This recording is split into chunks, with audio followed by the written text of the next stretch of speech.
일상생활에 쓰이는 것도 아닌데. 울며 겨자 먹기로. 재미도 없잖아요. 어려운 것 같아요.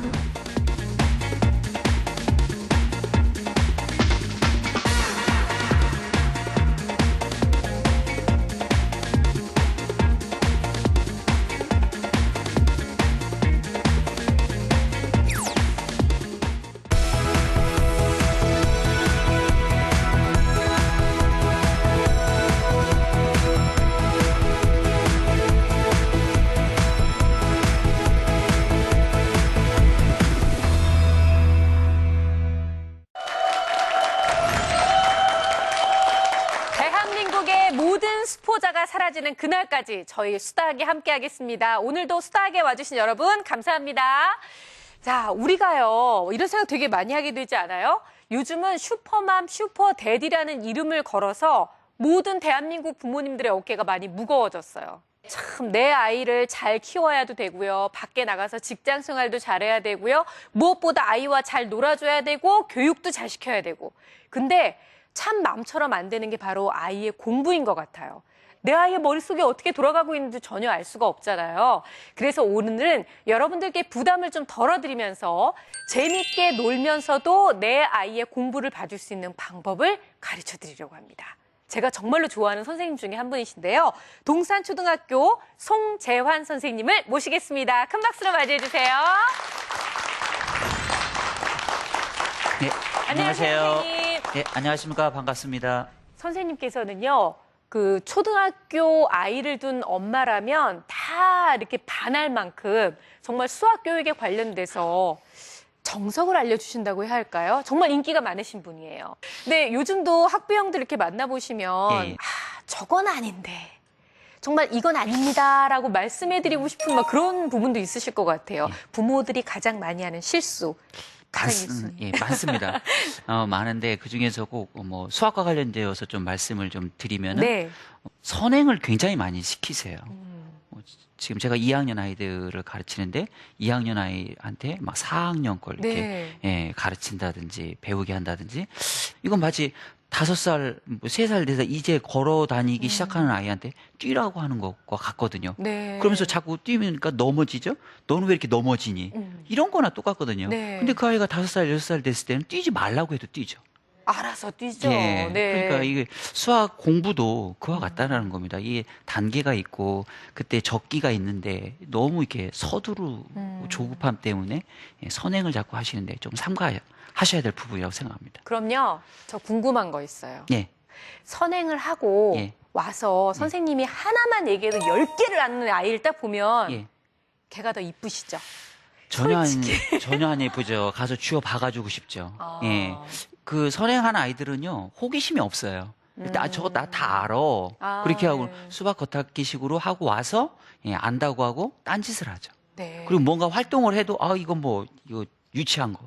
이런 식으로 안 따라서 하니까, 예, 교사 입장에서는 미울 수밖에 없죠. 진짜 그렇습니다. 우리가 어떻게 보면 선행 때문에 나도 괴롭고 애도 괴로운데 네. 선생님도 별로 좋아하지 않으시는 거잖아요. 자, 우리가 선행에 대한 생각부터 좀 이렇게 내려놓으면서 오늘 아주 좋은 강연이 될 것 같은데 온몸으로 하는 수학이에요. 온몸으로 배우는 수학. 이거 그렇죠. 어떤 거예요? 몸으로 배우는 수학. 우리가 수학을 갖다가 머리로 한다고 생각을 많이 하잖아요. 네. 근데 실제로 초등학교 아이들은 몸으로 하는 수학, 일명 놀이 수학이라고 하는데요. 놀이로 배울 때 아이들이 수학에 대해서 흥미를 가지고 재미있게 접근할 수가 있고 그런 아이들이 결국은 수학을 좀 더 잘할 수 있다라는 거죠. 아, 예. 네. 아이들이 좋아하게 된다는 놀이 수학. 이제 배울 준비 되셨나요? 네. 자, 필기도구 다 준비하시고요. 송재환 선생님의 강연 청해 듣도록 하겠습니다. 좋은 강연 부탁드려요. 네, 감사합니다.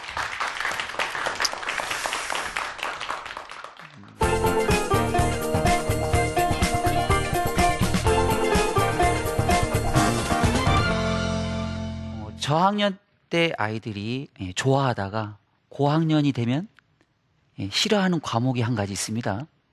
혹시 뭔지 아십니까? 예, 수학입니다. 예, 제가 지금 현재 2학년 아이들을 가르치고 있는데 2학년 아이들 수학 좋아할까요? 예, 굉장히 좋아합니다. 예, 자신감도 있고요. 뭐 단원 평가 같은 거 보면 어지간하면 다 90점 이상 받고 하니까 자기가 수학을 굉장히 잘하는 줄 알고 수학을 갖다가 좋아한다고 많이들 얘기해요. 근데 이러던 아이들이 예, 4학년, 5학년만 돼도 예, 수포 학생이 돼버리죠. 나 수학 포기했어요. 이런 아이들이 굉장히 많이 늘어납니다. 왜 이런 걸까? 제가 볼 때는 그 이유가 수학에 대한 잘못된 편견 때문이다. 라는 거죠. 많은 사람들이 수학에 대한 잘못된 편견을 가지고 있고 그로 인해서 잘못된 공부 방식을 선택하고 그 결과로 인해서 아이들은 점점 수학을 고학년으로 갈수록 싫어하게 되더라는 거죠.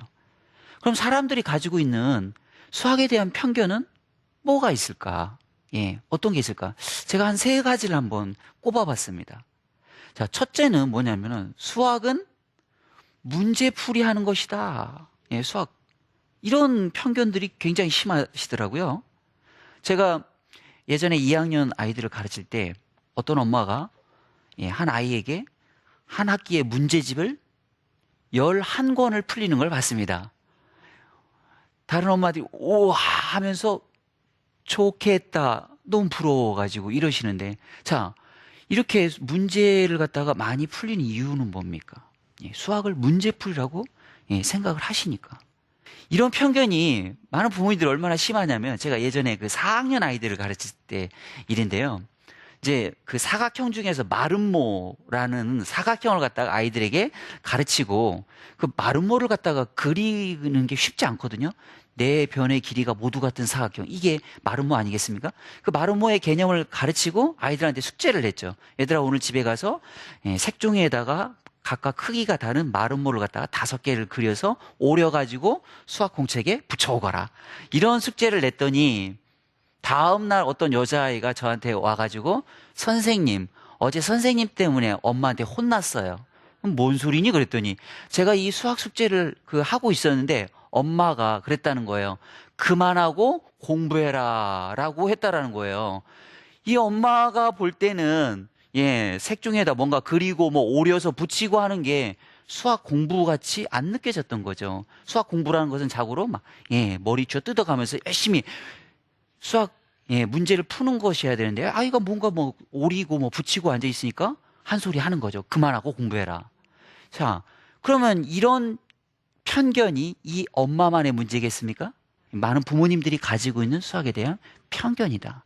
예, 다양한 문제를 갖다가 예, 풀어보는 사람이 수학을 잘하는 것은 일정 부분 사실이긴 하지만 그렇다고 그것을 갖다가 수학은 완전 문제풀이다라고 생각을 해서 예, 문제를 갖다 풀고 또 풀고 하게 하는 공부 방식은 매우 위험하다는 거죠. 자, 수학에 대한 편견 2번째. 전 이런 걸 꼽고 싶어요. 수학은 계산하는 것이다. 자, 시중에 한번 나가서 그 서점에 가서 한번 수학 문제집을 쭉 한번 보세요. 어떤 문제집이 많은가? 연산 문제집이 의외로 종류가 많고요. 잘 팔려나갑니다. 네. 또 학습지 중에서도 연산을 갖다 집중적으로 훈련시켜주는 학습지도 꽤 많습니다. 아이들 치고 이런 연산 학습지를 갖다가 안 하는 아이들이 거의 없을 지경이에요. 심지어 저는 6학년 아이들 지도하면서 이런 아이도 봤어요. 제가 점심 식사를 갖다가 하고 교실에 딱 들어왔더니 어떤 그 남자아이가 열심히 예, 그 연산 학습지를 갖다가 열심히 풀고 있더라고요. 그런데 그 옆에 있던 친구가 저한테 고자질을 하는 거예요. 선생님, 얘 자기 학습지 아니래요. 이게 뭔 소린가 봤더니 딱 봤더니 친구 예, 연산 학습지를 갖다가 대신 풀어주고 있는 거였습니다. 더 가관인 것은 한 장에 500원씩 받고 풀어주는 거였어요. 이 아이는 예, 점심시간을 위해서 아르바이트를 하고 있었던 것입니다. 그 연산 학습지 주인공은 누군가 봤더니 예, 운동장에서 열심히 뛰어놀고 있더라고요. 당장 체포조를 파견했죠. 당장 데려오거라. 그래서 그 아이를 데려다가 너 왜 이렇게 했니? 그랬더니 그 아이가 그런 거예요. 선생님, 저는 이게 연산하는 게 너무 싫다고. 그런데 이걸 안 하면은 예, 엄마한테 잔소리 핵폭탄 맞고 그다음에 또 학습지 선생님한테도 잔소리를 듣기 때문에 안 할 수는 없고 예, 생각해낸 게 궁여지책으로 생각해낸 게 친구에게 한 장에 500원씩 내가 줄 테니까 좀 대신 풀어달라. 이런 거였어요. 자, 이 정도가 되면 이건 심각한 예, 문제죠. 초등학교에서 연산이 굉장히 중요한 위치를 차지하고 있는 것은 사실입니다. 왜냐하면 수학의 5가지 영역 중에 수연산 영역이 단원 비중에서도 약 50% 정도를 차지하고요. 다른 도형이나 측정 영역까지 미치는 영향력도 막강합니다. 그렇기 때문에 어찌 보면 일정 부분 계산 잘하는 아이가 수학 잘한다. 이건 초등학교 때까지는 어느 정도 맞는 얘기예요. 그렇지만 그렇다고 아이들을 갖다가 계속 반복적인 이 계산 훈련, 연산 훈련을 갖다가 그쪽으로 내모는 것은 굉장히 위험한 그 방법이 될 수가 있다는 겁니다. 그래서 수학은 계산하는 것이다. 이런 부분들을 갖다가 조금 부모님들 머릿속에서 좀 불식할 필요가 있다. 저는 그렇게 생각을 합니다. 자, 수학에 대한 편견 세 번째는, 자, 수학은 머리로만 하는 공부다. 이런 인식들이 굉장히 강하다는 겁니다. 그렇지만 의외로요, 수학을 몸으로 할 때 수학이 훨씬 더 쉽게 다가오고 재밌게 다가갈 수 있는 측면이 큽니다. 자, 6학년 아이들이 배우는 내용 중에 각기둥 같은 걸 배워요. 뭐 사각기둥이, 뭐 삼각기둥 이런 내용들을 배우는데, 이런 것을 갖다가 그냥 그 문제나 풀고 이렇게 지면으로만 공부할 때는요, 아이들이 이게 감이 안 옵니다. 그 개념이라든지, 그 다음에 그 지면으로만 통해서 뭐 건널비도 구하고, 뭐 부피도 구하고, 이렇게 하면 아이들이 잘 개념이 안 서는데, 그것을 갖다가 직접 만들어 보면은 얘기가 완전히 달라집니다. 각 기둥의 구성 요소, 뭐 밑면이라든지 옆면이라든지 이런 것들이 확 와닿고요. 그 다음에 그 건널비라든지 그 부피 내는 이런 것들이 한번 만들어 보면은 그런 것들이 개념이 쏙쏙 와닿거든요. 그런데 그것을 갖다 한 번도 만들어 보지도 않고 머리로만 상상으로만 그것을 갖다가 생각하면서 지나가면은 이건 재미없는 정말 공부가 되기 십상인 거죠. 그래서 수학을 갖다가 머리로 하는 공부다라는 이런 편견들만 불식시킬 수 있다고 해도요, 굉장히 수학을 갖다가 잘할 수가 있다라는 겁니다. 이런 편견들을 갖다가 불식시키고 수학을 갖다 재미있고 잘 접근할 수 있는 방법이 있는데, 그게 바로 오늘 강연 주제인 놀이수학이라는 겁니다. 자, 그러면 놀이수학이 뭐냐, 도대체가 놀이수학이 뭐냐라고 질문하실지 모르겠는데, 놀이수학이라고 전혀 생소한 개념이 아닙니다. 이미 부모님들이 어렸을 때 많이 경험하셨던 거예요. 뭐 예를 들면 2학년 아이들이 구구단을 외우죠. 자, 어렸을 때 구구단 외울 때 어떻게 외우셨습니까? 이는 2, 이는 4, 이삼은 6 이렇게 외웠죠. 스타카토까지 넣어줘야 제맛이 납니다. 자, 이렇게 외웠어요. 구구단을 갖다 개념을 알고 외우는데, 그것을 갖다 좀 더 쉽고 재미있게 외우기 위해서 노래를 갖다가 접목을 한 거죠. 이게 바로 놀이수학이라는 겁니다. 제가 어제 그 2학년 아이들에게, 자, 100이 2개 모이면 200이고 100이 3개 모이면 300이고 이걸 갖다가 하면서 교과서에 이런 내용이 나옵니다. 학교 종이 땡땡땡 여기에다 가사를 붙여서 100이 2개 모이면 200이고요. 100이 3개 모이면 300입니다. 이런 식으로 소개가 됩니다. 놀이수학은 머리로 하는 수학이 아니라 몸으로 하는 수학이다. 여기서 몸으로 한다는 것은 조작이라든지, 그 다음에 활동이라든지, 그 다음에 놀이라든지, 노래라든지, 율동, 이런 것들을 갖다가 동원해서 수학의 개념이나 원리를 쉽게, 재미있게 배우는 것을 갖다가 놀이수학이라고 할 수가 있습니다.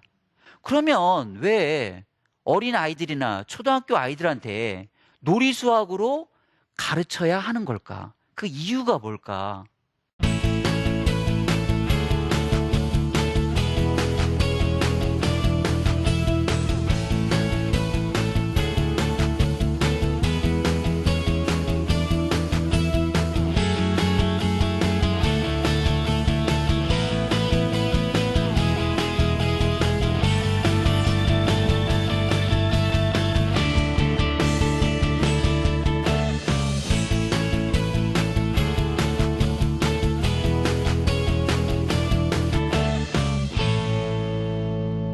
왜 놀이수학으로 가르쳐야 되는 걸까? 예, 그렇게 왜 접근해야 되는 걸까? 그 이유를 좀 몇 가지 말씀을 드리겠습니다. 첫째는 아이들이 수학을 굉장히 즐거워한다는 겁니다. 예, 그냥 무턱대고 뭐 문제나 풀고 계산이나 하고 할 때는 아이들이 굉장히 지루해하고 지겨워하죠. 싫어하게 되고요. 그런데 놀이 개념을 약간만 도입을 하면 아이들이 굉장히 즐거워한다는 겁니다. 자, 예를 몇 가지 한번 들어보죠. 초등학교 1학년 아이들이 이제 막 입학해서 이제 배우는 것이 수색이죠. 하나, 둘, 셋, 넷. 이런 것들을 갖다가 배우게 되는데 이 아이들한테 자, 선생님 따라서 하세요. 하나, 둘, 셋, 넷, 다섯. 이렇게 따라서 하라면 5번도 못 합니다. 선생님 그거 지겨워요. 그거 꼭 해야 돼요. 다 아는 거예요. 난리가 납니다. 그런데 여기에다가 조금 논리적인 요소를 갖다가 가미하면 아이들이 1시간 동안 해도 지겨워하지 않습니다. 예를 들면 이런 겁니다. 자, 여기에다가 바둑돌을 넣어놓고요. 바둑돌을 갖다가 꺼내게 합니다. 그리고 짝꿍이 맞추게 합니다. 몇 개인지. 이런 거 많이 해보셨죠? 예를 들어서 아이가 5개 하면 짠. 어른들이니까 이게 한눈에 딱 5개가 들어오죠. 어린아이들은 이게 들어오지 않습니다. 어린아이일수록 이게 하나하나 세야 되거든요. 그때 큰 소리로 같이 그 짝꿍이랑 세라. 하나, 둘, 셋, 넷, 다섯. 이렇게 세라고 하는데 이게 어른들 시각에는 굉장히 재미없어 보이죠. 근데 초등학교 1학년 아이들한테는 이거 1시간 동안 해도 전혀 지겨워하지 않습니다. 자, 두 번째는 아이들의 발달 수준과 맞다라는 겁니다. 피아제의 그 발달 그 단계에 보면은 이 초등학교 그 아이들은 구체적 조작 단계에 있다고 말을 합니다. 자, 구체적 조작 단계라는 것은 뭔가를 갖다가 개념이나 원리를 이해하기 위해서는요, 구체적인 조작을 갖다가 해봐야 비로소 이해가 간다라는 겁니다. 그냥 머릿속으로만 상상해서는 잘 이해가 안 간다는 거예요. 자, 5학년에 부피와 들이 개념이 나옵니다. 뭐 1세제곱센티미터는 1ml, 뭐 100만 세제곱센티미터는 1세제곱미터, 막 이런 걸 갖다 어떤 아이가 막 외우고 있는 거예요. 시험을 보려고. 근데 외워도 그 다음날 되면 다 까먹어요. 왜냐? 이게 머릿속에서만 하기 때문에. 그래서 우리 아이들하고 같이 그 구체적인 조작을 갖다가 통해서 아이들한테 이해시키기 위해서 막 만들어 보기로 했어요. 뭐냐면은 이런 거예요. 자, 제가 들고 있는 게 지금 이렇게 2가지를 들고 있는데 이 손에 들고 있는 게 지금 1세제곱센티미터입니다. 이미 알고 계시는 거죠? 가로 세로 높이가 1cm씩이죠. 이게 1세제곱 이렇게 작습니다. 1세제곱센티미터인데 여기에다가 만약에 여기가 빈 공간이어서 여기다 물을 채우면 이게 바로 1ml가 되는 거죠. 이게 들입니다. 1세제곱센티미터는 부피 개념이고 1ml는 들이 개념이죠. 자, 요것을 갖다가 1000배를 하면은 요게 됩니다. 이게 1이라고 하면 얘는 1000이죠. 그래서 이게 1000세제곱센티미터입니다. 가로 세로 높이가 각각 10cm, 10cm, 10cm. 자, 이것에 1000배를 하면 어느 정도가 나오는지 아십니까? 상상이 되십니까? 예, 가로 세로 높이가 100cm, 1m씩인 커다란 텐트 수준의 것이 하나 생깁니다. 그게 1세제곱미터예요. 그 1세제곱미터에는 이게 몇 개 들어가는지 아십니까? 무려 100만 개가 들어간다는 겁니다. 그리고 1세제곱미터에 물을 채웠을 때 그 물의 양이 1톤, 1000kg이 되는 겁니다. 들이 개념으로 했을 때는. 근데 이것을 그냥 머리로만 하면은 어렵습니다. 근데 이것을 아이들한테 직접 만들으라고 그랬어요. 요것도 만들어 보고, 요것도 만들어 보고. 여기까지는 쉽겠죠? 근데 1세제곱미터를 갖다가 만들라고 모든 별로 했더니 아이들이 난리가 났습니다. 예. 각각 가로 세로가 1m인 그 종이가 무려 6장, 6장이 있어야 되겠죠? 아이들 서로 도와가면서. 그런데 딴짓하는 아이 아무도 없습니다. 그래서 딱 완성이 된데 아이들이 감탄을 내짓습니다. 와, 이렇게 큰 거였어? 그리고 이게 100만 개가 들어가고 이게 1000개가 들어간다. 그때서 비로소 아이들이 그 구체적인 조작물을 갖다 보니까 이 부피의 상관관계, 또 부피와 들이의 상관관계가 이런 거였다라는 것을 갖다가 비로소 알고 문제도 잘 맞추더라고요. 이게 바로 아이들 눈높이에, 구체적 조작기에 있는 아이들에게 눈높이에 맞게 가는 거죠. 자, 그 다음에 세 번째는 생활과 아주 밀접한 관련이 있다라는 겁니다. 뭐 어떤 것을 배울 때 생활과 관련이 없다라고 생각이 되면은 그게 잘 배워집니까? 잘 안 배워집니다. 기억도 오래 가지 않고요. 배울 욕심도 흥미도 굉장히 떨어지기 마련입니다.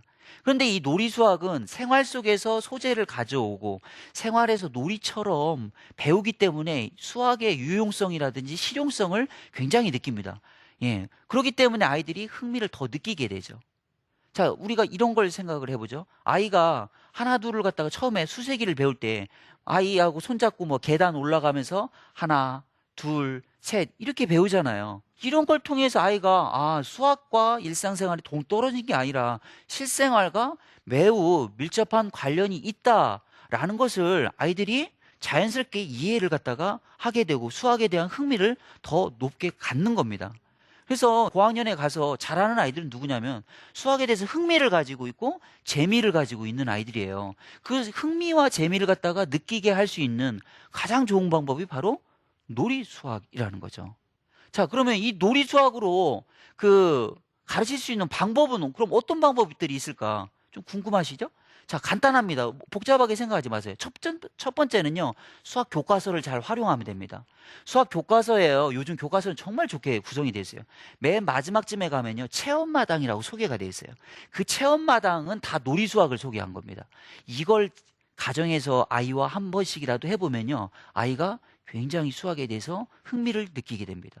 두 번째는 간단한 교구를 활용하는 거예요. 이 교구를 활용해서 간단한 교구를 활용해서 놀이 수학을 갖다가 하는 것은 제가 2부에 좀 더 몇 개 디테일하게 사례를 갖다가 설명을 할 겁니다. 비싼 교구일 필요 없습니다. 아주 쉽게 구할 수 있는 뭐 바둑돌이라든지 주사위 이런 것들을 통해서도 얼마든지 놀이 수학을 할 수가 있다.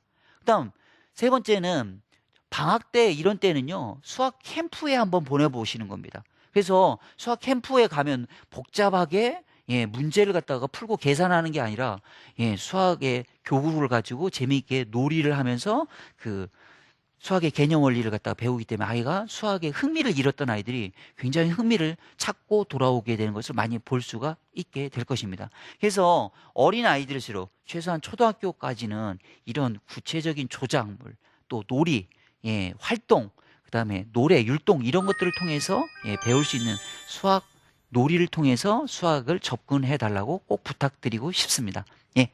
이상으로 1부 강연을 마치겠습니다. 감사합니다. 네, 선생님. 얘기를 들어보니까 정말 이렇게 놀이로 배우는 수학이라는 것이 어떻게 보면 우리 어렸을 때부터 생활 속에 그렇습니다. 굉장히 밀접하게 있었던 거네요. 우리가 뭐 팔방놀이라고 하는 거 그런 걸 갖다가 이렇게 놀이를 하면서도 얘들아 여기에서 발견할 수 있는 도형을 한번 찾아볼래? 이러면 놀이가 갑자기 수학으로 바뀌는 거죠. 네. 직사각형을 발견할 수도 있고 그다음에 삼각형 중에서도 이등변 삼각형, 직각삼각형 이런 것들을 갖다가 발견할 수 있는 겁니다. 얼마든지 이렇게 생활과 접목시켜서 배우는 수학을 갖다가 놀이 수학이라고 말할 수가 있는 거죠. 네. 그리고 지금 아까 그 말씀하셨을 때요. 네. 이렇게 진짜 사각형이 그렇게 커지는 것을 아이들이 보면서 우와 하고 느끼는 거를 저는 최근에 네. 그걸 한번 활용해 봤어요. 라면을 끓이는데 딱 이렇게 뒤에 그 조리법을 보면 500ml의 물을 넣으시오 이렇게 돼 있거든요. 500ml가 얼마인지 저희 그냥 대충 넣잖아요. 일부러 아이한테 그거 보여주고 냄비에 요즘 이렇게 표시가 돼 있더라고요. 250, 500. 딱 넣으니까 야 라면 맛도 좋구나. 500ml가 이런 거야. 라고 얘기를 해주고 그러니까 이런 식으로 그냥 생활 속에서 접근을 하면 되는 거죠. 이걸 갖다가 그렇게 안 하면요 전혀 감각이 없는 겁니다. 6학년 아이들도 1km 이런 개념이 전혀 없어요. 네. 다음 중 킬로미터로 재기에 부족한 것은 뭐 이렇게 문제를 내면 여기에서부터 뭐 톨게이트까지의 거리 뭐 이런 것들은 킬로미터로 재야 되겠죠. 근데 운동장 한 바퀴의 거리 이런 건 미터로 재야 되는데 생뚱맞게 그런 걸 전혀 양감이 없는 거죠. 아니 그런데 저는 이런 게 좀 걱정이 되더라고요. 사실 다른 아이들 우리 아이만 생각하면 얼마든지 느긋할 수 있는데 다른 아이들은 한참 연산 진짜 툭 해가지고 막 앞에 저만큼 지금 마라톤처럼 달려가고 있는데 우리 아이만 500ml가 이거야 가르쳐주고 뭐 이렇게 한번 만들어 볼까 이러다가 뒤처지면 어떡할까 너무 걱정이 돼요. 그러니까 이 놀이 수학에 대한 편견이에요. 놀이 수학을 하면 애가 좀 왠지 산만해질 것 같고 한참 더 느리게 갈 것 같고 그렇지 않다는 거죠. 놀이 수학이든 뭐 문제를 푸는 수학이든 이건 어차피 수학을 잘하자고 하는 거거든요. 그런데 그 초등학교 아이들은 특성상 구체적 조작기에 있기 때문에 흥미를 문제 풀이로만 했을 때 금세 잃어버릴 수 있다는 거죠. 흥미를 잃어버리면 이제 수학은 그때부터는 어려워지는 겁니다. 네. 근데 이 놀이 수학은 흥미를 계속 지속시킬 수 있는 방법이라는 거죠. 아이를 놀이 수학으로만 접근을 해도 아이가 놀이하고 공부를 좀 분리해야 되는 고학년이 돼도 괜찮다는 말씀이신 거죠, 정말? 놀이 수학을 많이 하면요. 아이가 네. 기본적으로 수학에 대한 자신감이 있다니까. 재미를 알고 네네. 흥미를 느끼기 때문에 자기가 흥미 있고 관심 있는 분야는 더 하고 싶어 하잖아요. 예, 그렇게 되는 거예요. 그리고 아이들 한번 문제집을 한번 자세히 보세요. 거기에서 많은 부분 그냥 말로만 되는 게 아니라 실제로 예, 몸으로 해보면 바둑돌 같은 경우 이런 경우 문제가 굉장히 많이 나오는데 바둑돌 가지고 실제로 해보면 되는데 네. 그걸 갖다 지면으로 써놓으면 이게 전혀 감이 안 오는 거죠. 네. 예. 하긴 뭐 아이들이 어느 날 아이가 그런 문제를 들고 왔어요. 뭐 25개의 알을 낳았는데 닭이요. 예, 네. 5명이 나눠서 가지려면 어떻게 해야 될까? 너무 쉽잖아요. 근데 저희 딸이 갑자기 콩을 달라더니 콩을 25개를 네. 해서 하나 레고 인형을 다 올리더니 걔네들한테 하나씩 주고 있는 거예요. 예. 아, 나 그게 일주일도 안 걸리는 아이들입니다. 거를. 그걸 많이 해봐야 여기에서 구체적인 조작을 많이 해야 나중에 추상적인 사고를 네. 잘 할 수 있다는 겁니다. 근데 이럴 때 정말 답답하면 너는 왜 이걸 몰라?가 아니라 예. 같이 인형도 세워주고 콩도 가져다 주고 예. 너도 가져라 그러면서 그렇죠. 이렇게 나눠도 주고 아이들을 키울 때는 항상 참을인자를 가슴에 새기고 살아야 됩니다. 그러니까요. 참 부모가 되면서 사람이 돼가는 것 같아요, 그럼요. 선생님. 예. 이제 2학년 가르치신다고 말씀하셨는데요. 취학 전에 아이들에게 우리가 좀 미리 준비시켜서 보내야 되는 게 있다면 어떤 게 있는지 좀 궁금해요. 저는 교사된 심정으로 솔직히 말씀드리면 애들 네. 그냥 배변 훈련이나 잘해서 보내고 밥이나 좀 잘 먹게 해서 아, 예, 네. 보냈으면 정말 예, 원이 없겠습니다. 예, 뭐 이건 웃자고 하는 소리고요. 네. 예, 수학적으로 좀 말씀을 드리면 통계가 이렇게 나와 있습니다. 우리 아이들이 입학할 때 2학년 정도의 그 수학 수준으로 입학을 해서 5학년 수준으로 졸업한다고 나와 있습니다. 이게 얼마나 어처구니 없는 거예요. 그래서 그 입학할 때 너무 욕심 부리지 마시고 제가 볼 때는 한 1에서 한 50 정도까지 네. 예, 읽고 뭐 셀 수 있을 정도면 되겠고 그다음에 간단한 덧셈이나 뺄셈 뭐 5 더하기 4는 얼마 뭐 5 빼기 2는 얼마 이 정도만 해도 1학년 1학기 예, 과정이 다 끝나는 거예요. 예, 1학년 1학기 있고 충분히 뭐 예습하고 들어온다는 그런 기분으로 그 네. 정도만 알고 들어와도 충분하겠습니다. 아니 끝이 성대해야 되는데 우리는 시작만 너무 그렇죠. 성대하고 예. 끝이 너무 시작은 미약하네요. 2학년이에요. 네. 6년 동안 배웠는데 수학 실력은 4년밖에 안 늘어납니다. 이게 현실이에요. 그리고 수포자가 돼서 중학교를 가는 그렇죠. 거죠. 5학년 때부터 수포자 대량 발생. 예. 수포자를 만들지 않기 위해서 지금부터 이제 몸으로 배우는 수학을 구체적으로 알아볼 텐데요. 저희 네. 기대하고 있겠습니다. 예, 예.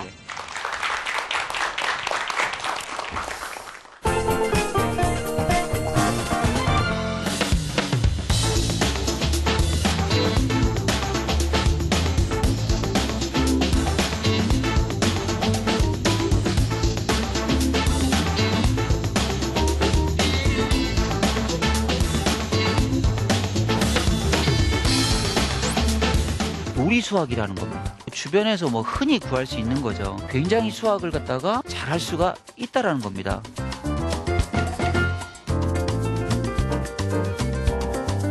수학은 머리로 하는 공부다. 재미없는 공부가 되게 십상인 거죠. 왜냐? 이게 머릿속에서만 하기 때문에.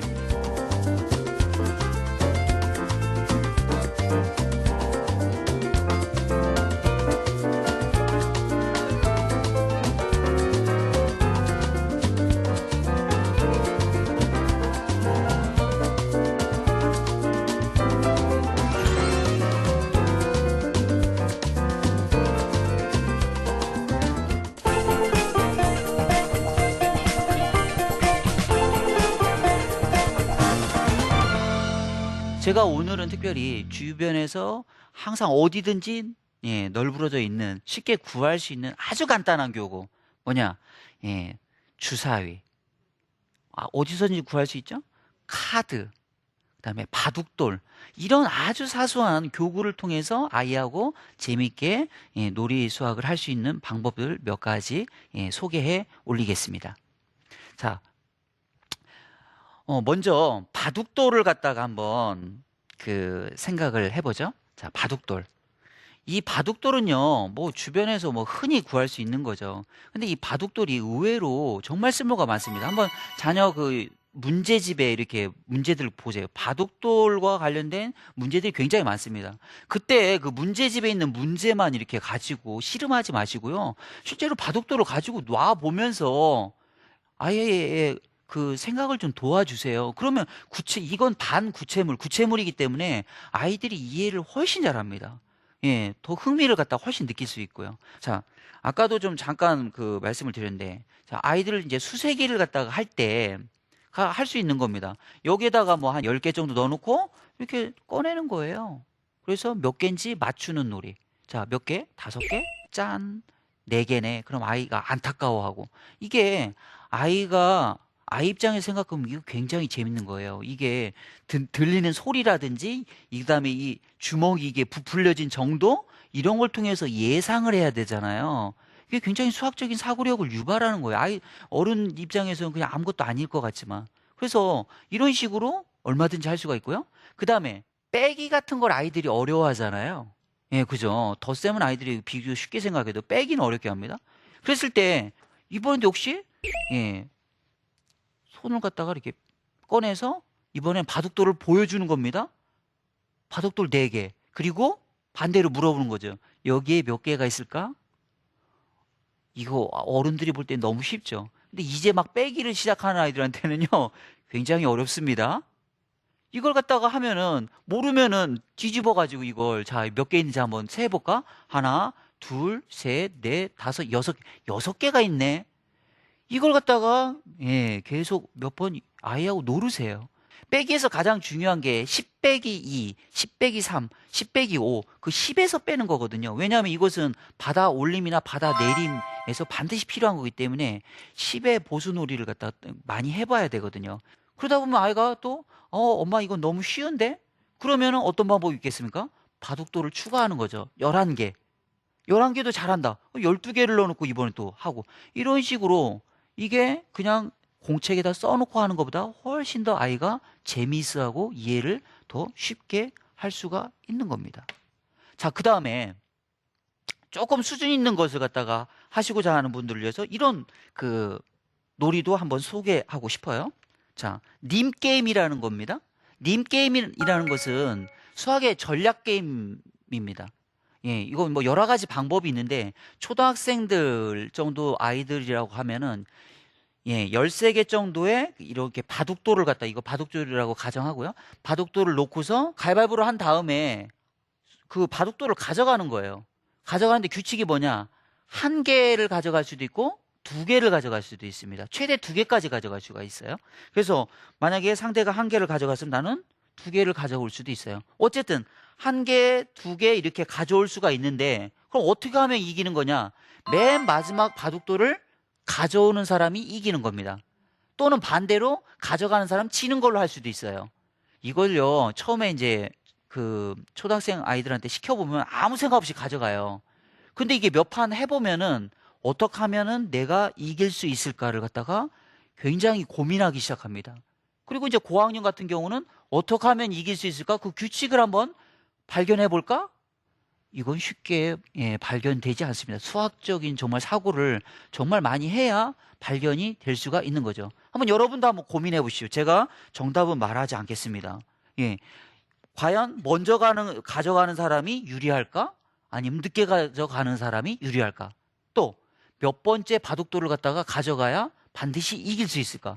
이런 전략들이 여기에 숨어 있다는 겁니다. 이게 바로 님게임이라는 건데, 이런 놀이들은 놀이 수학의 일종인데 아주 간단한 그 바둑돌을 가지고 재미있게 얼마든지 수학을 할 수 있는 방법입니다. 그 다음에 이제 주사위를 가지고 할 수 있는 놀이를 갖다가 몇 가지 한번 소개해 드려 보겠습니다. 자, 이 주사위도요, 이게 굉장한 매력이 있어요. 그죠? 이게 딱 던지면은 멈출 때까지 토록 하면서 그때까지 굉장히 흥분이 되잖아요. 심장이 막 바운스 되잖아요. 그래서 이게 묘한 매력이 있습니다. 아이들한테 뭐 주사위 던지라면 난리예요. 1시간 동안 막 계속 지겹지 않게 막 던지고 있죠. 근데 이 주사위를 갖다가 활용해서도 얼마든지 수학 놀이를 갖다가 할 수가 있습니다. 자, 먼저 주사위로 할 수 있는 간단한 덧셈 놀이를 갖다가 한번 생각을 해보죠. 자, 어떻게 할 수 있겠습니까?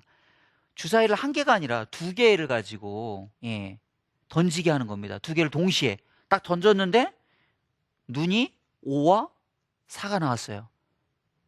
더하죠. 그럼 얼마가 되죠? 9가 되죠.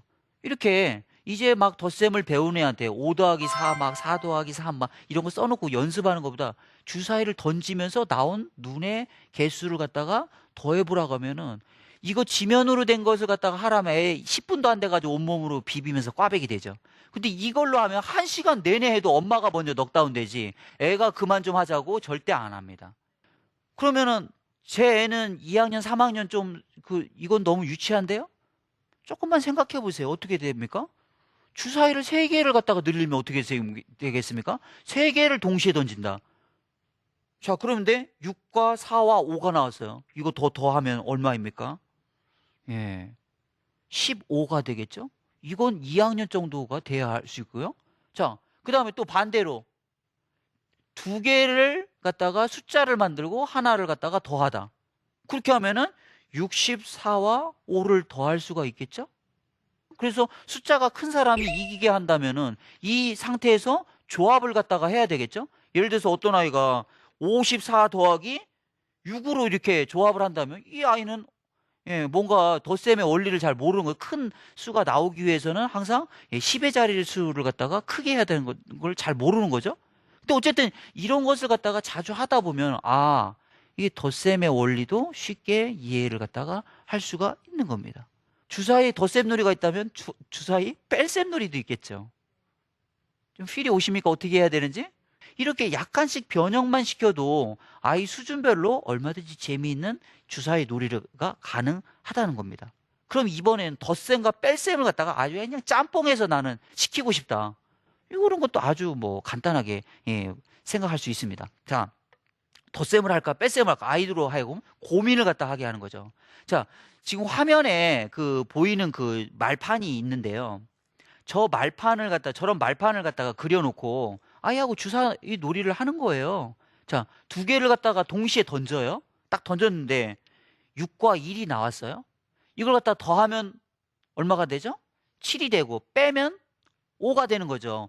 저 말판에서 나는 더해서 7에다가 말판에다가 색깔을 칠할래. 그럼 7에다가 칠할 수도 있고 나는 빼서 5에다가 칠할래. 5에다가 칠하게 할 수도 있어요. 근데 자기가 선택하는 거예요. 그리고 이렇게 번갈아 가면서 계속 놀이를 갖다가 하다가 누가 이기는 거겠습니까? 저 말판에 있는 저 숫자를 다 칠하는 사람이 이기는 걸로. 이렇게 만약에 놀이를 한다면 저 놀이 하는데 1시간은 좋게 걸려요.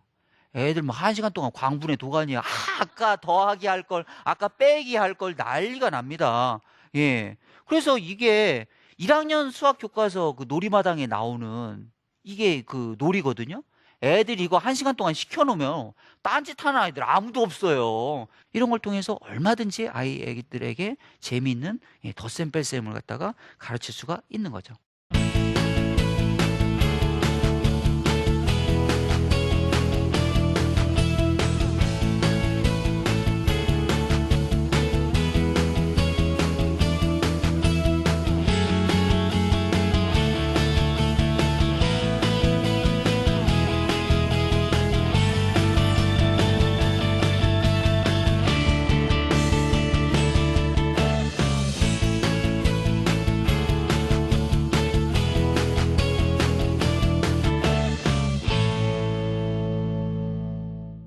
이 카드는 우리가 솔직히 인식이 좀 안 좋게 좀 막 갬블링에서 많이 사용하는 그런 거라서 좀 우리가 인식이 안 좋은데 이 카드도 묘한 매력이 있죠. 뭡니까?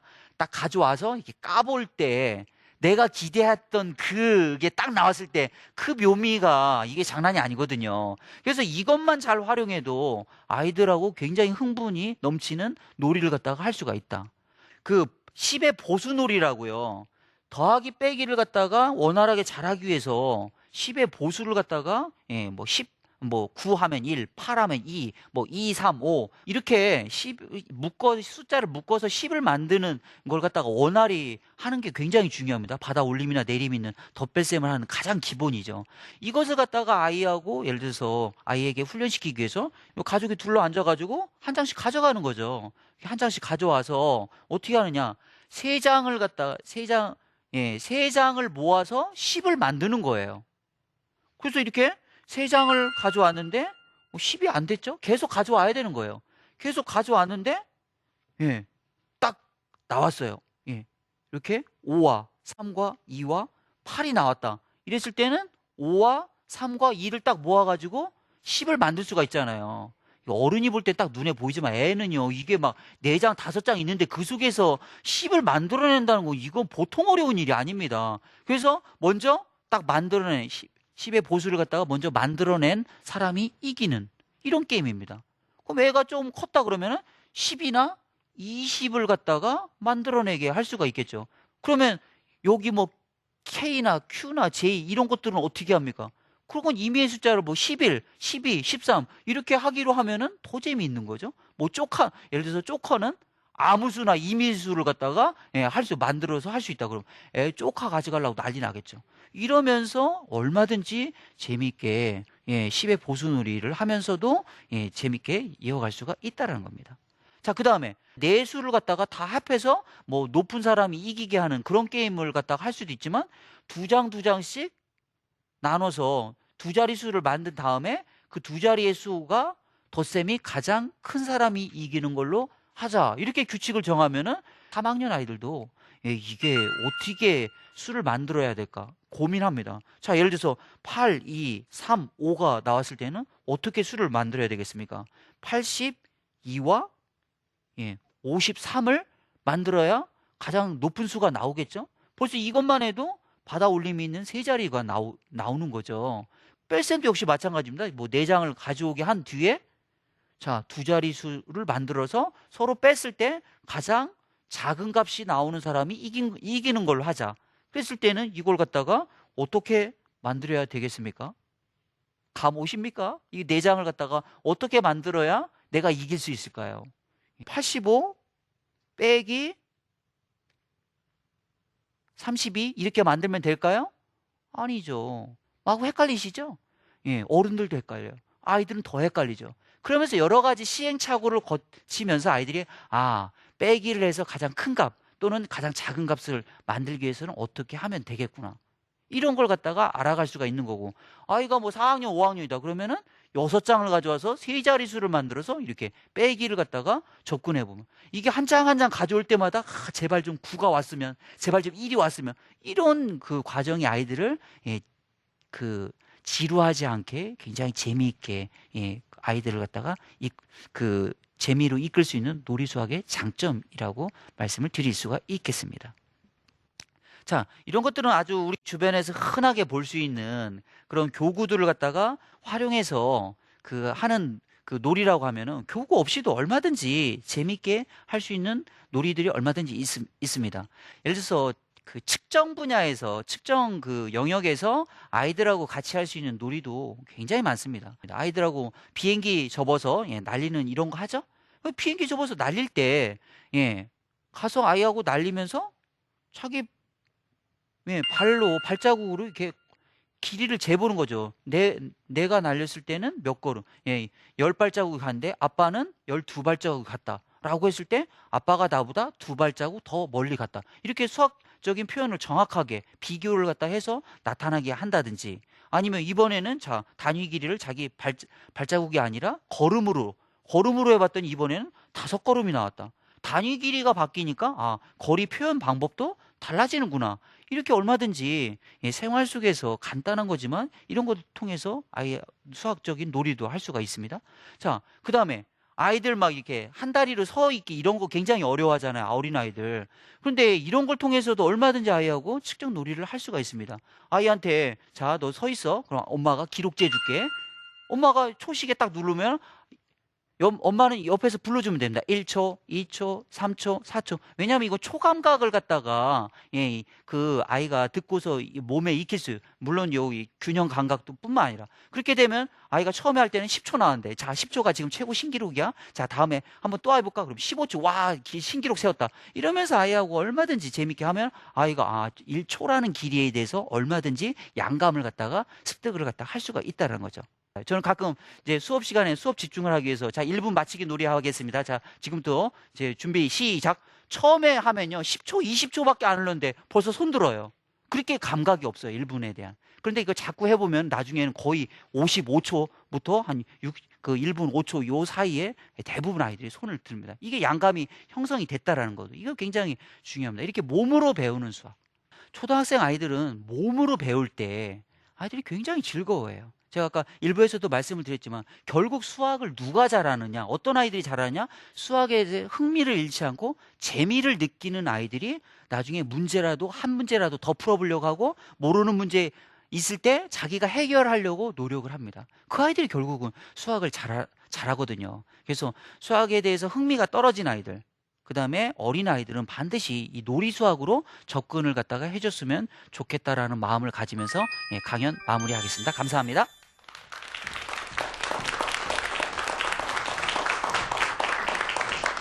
강연 너무 잘 들었습니다. 예, 감사합니다. 아니 정말 저희가 아이들 앞에서 뭐 카드놀이 이런 거는 잘 생각 안 하잖아요. 아이들한테 이런 거 보여주면 안 되라고 생각했는데 예. 저 오늘 너무 좋은 아이들 다 적었어요. 그렇습니까? 지금. 오늘 가서 한번 해보시기 정말 바랍니다. 10 만들기, 20만 예. 저희 아이들은 이제 그래도 10살, 예. 11살이니까 예. 30을 만들어서 내려놓는 거 뭐 예. 이런 게임을 해야 되겠다. 예. 저 완전히 지금 아이디어 창고가 막 열린 것 같아요. 강연이 성공적이었던 것 같습니다. 그렇습니다. 예. 여러분들도 그러셨어요? 네, 너무 즐거우셨죠? 역시 이 공부라는 거는 좀 머리 아플 수 있는데 아이하고 놀이로 연결하면 공부도 얼마든지 재미있을 수 있다. 공부를 놀이처럼 해야 재미가 있고 그런 네. 아이들이 즐기면서 할 수가 있고 오래 갈 수가 있습니다. 그리고 사실 저희 아나운서들은 3분 스피치, 1분 스피치 이런 거 하거든요. 근데 정말 그 시간을 익힌다는 거 그것도 예. 상당히 중요한 건데 선생님 그럼요. 말씀하시는 것처럼 60초 안에 손들기 뭐 이런 거 너무 괜찮은 아이디어인 것 같아요. 그런 거 정말 많이 해보는 거하고 안 해보는 거하고 완전히 다릅니다. 네. 그 양감을 익힌다는 게 구체적인 조작을 구체적인 사고를 할 줄 안다는 거거든요. 그게 이제 바탕이 되면 나중에 이제 이 상상력이라든지 형식적 조작을 잘 할 수가 네. 있는 아이가 되는 거죠. 자, 오늘 정말 이 수학과 관련돼서도 내 아이에게 어떻게 접근하면 좋을지 너무 좋은 방법들 많이 가르쳐 주셨는데요. 혹시나 남아있을 여러분들의 궁금증 지금부터 해결해 보도록 하겠습니다. 에스크메스 수학의 끼 묻다 함께 할게요.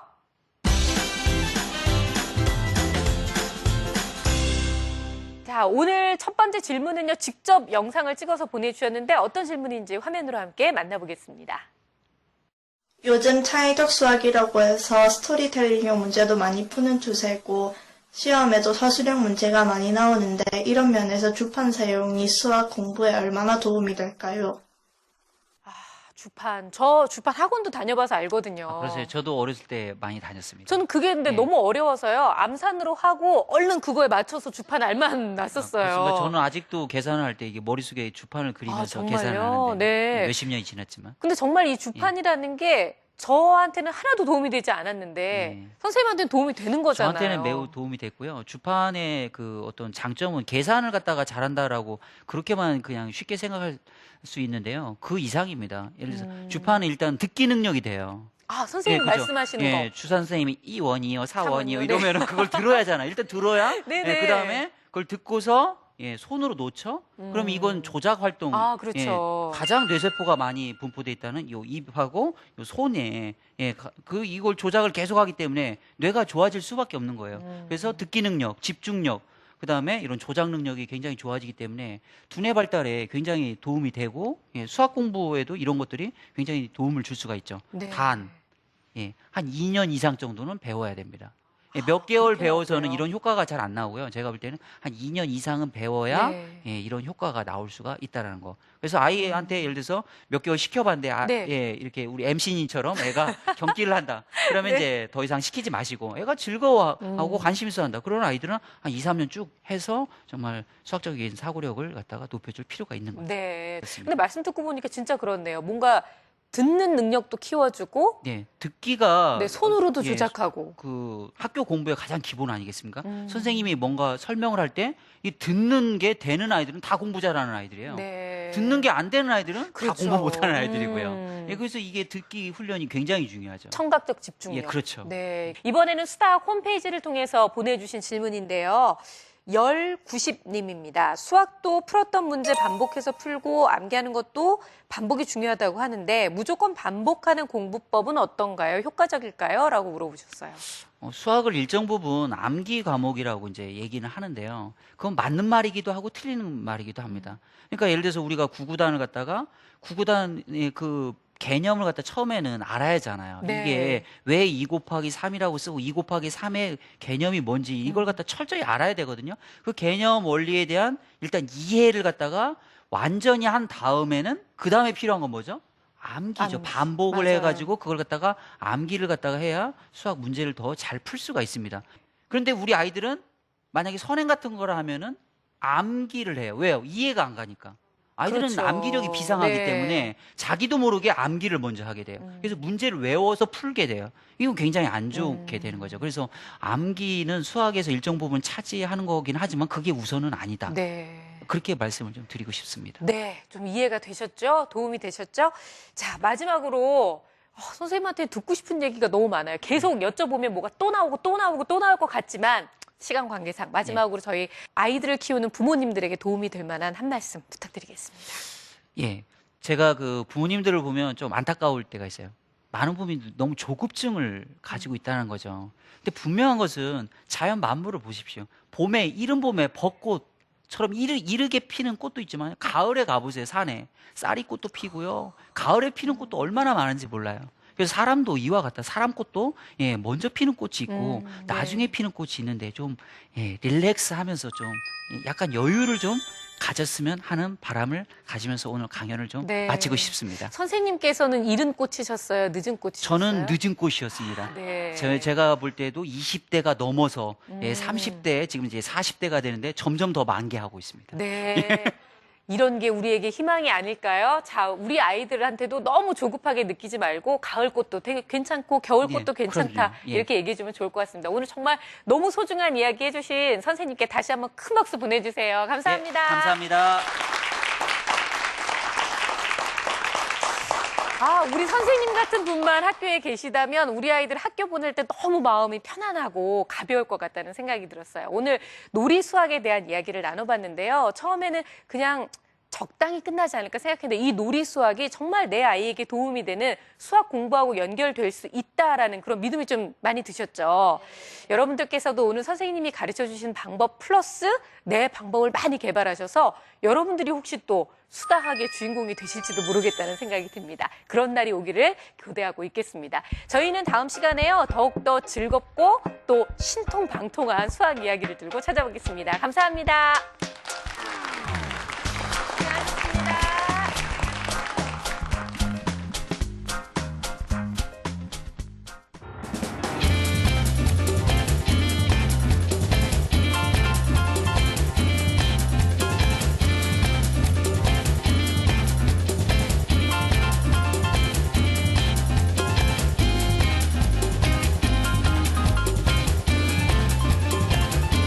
수학을 취미 삼는다는 말 못 들어보셨죠? 이과가 아니라고 해서 이렇게 취미 삼지 못한다고 하면은 상당히 억울한 일이 될 겁니다.